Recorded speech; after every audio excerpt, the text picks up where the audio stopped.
Wait, what's happening to my night vision?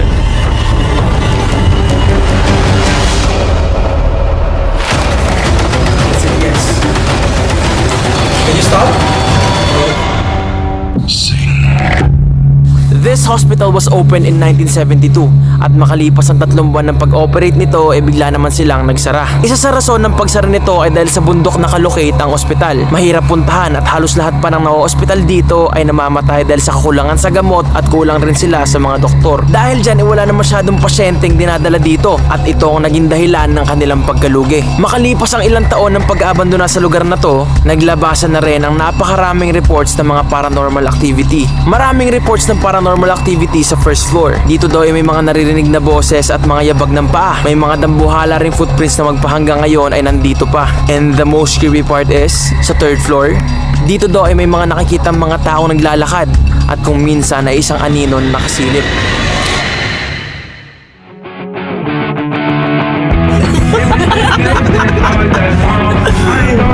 Medyo chill lang kami habang papunta at ang plano ay makarating ng haunted hospital bago mag alas 3 ng madaling araw. At maya-maya lang,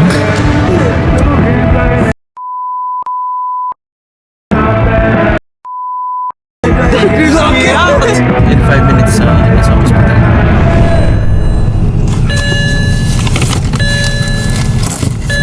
Okay, we're here. We need to hike for 3 to 5 minutes. Going in there. Nakatayo ang ospital sa taas ng bundok kaya medyo pahirapan talaga ang pag-akyat.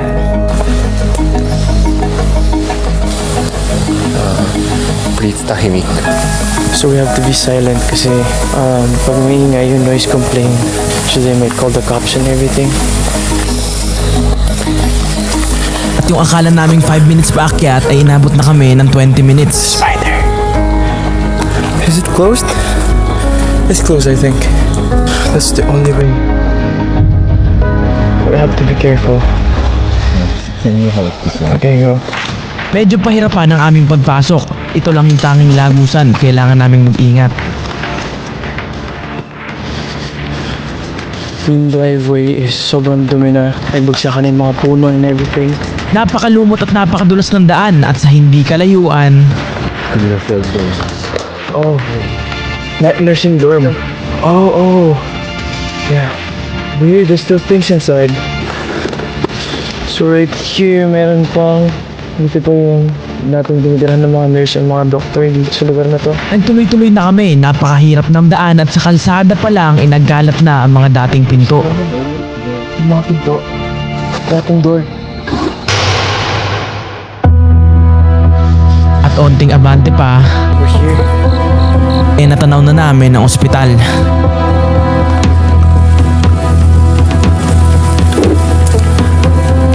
Halata sa gusali ang pagkaluma nito at halatang matagal na itong hindi napupuntahan. Wow.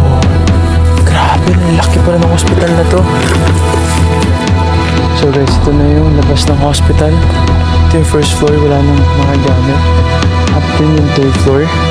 Yun yung sila sa mga reports ng paranormal activity wherein meron doon sumisilip sa bintana. So ito na yung bintana ngayon.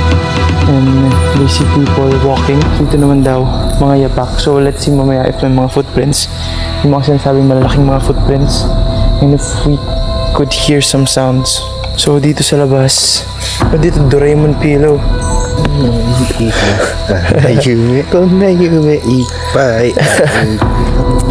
So I wonder kung kanino yan and saan galing. Nandito parang driveway.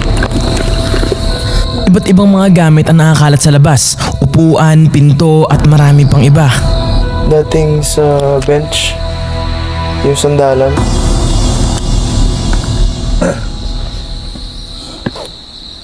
Let's go inside. At dahan-dahan na kaming pumasok. Eerie. Actually, hindi, medyo eerie talaga.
Yung mga room wala na siyang laman. Wait.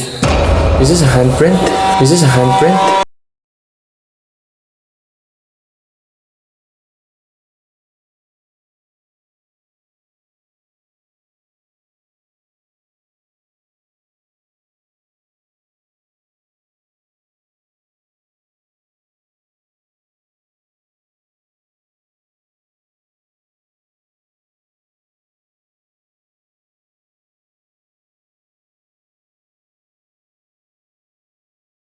Isip ko na baka hayop lang yun.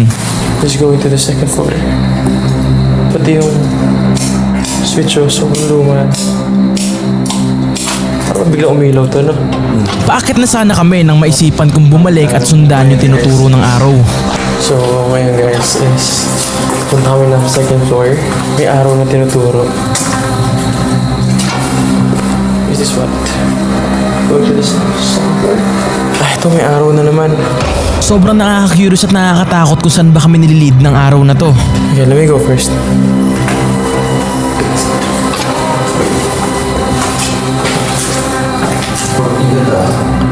At pag-akit namin ay merong pinto, kaya kaagad ko itong nalapitan para buksan.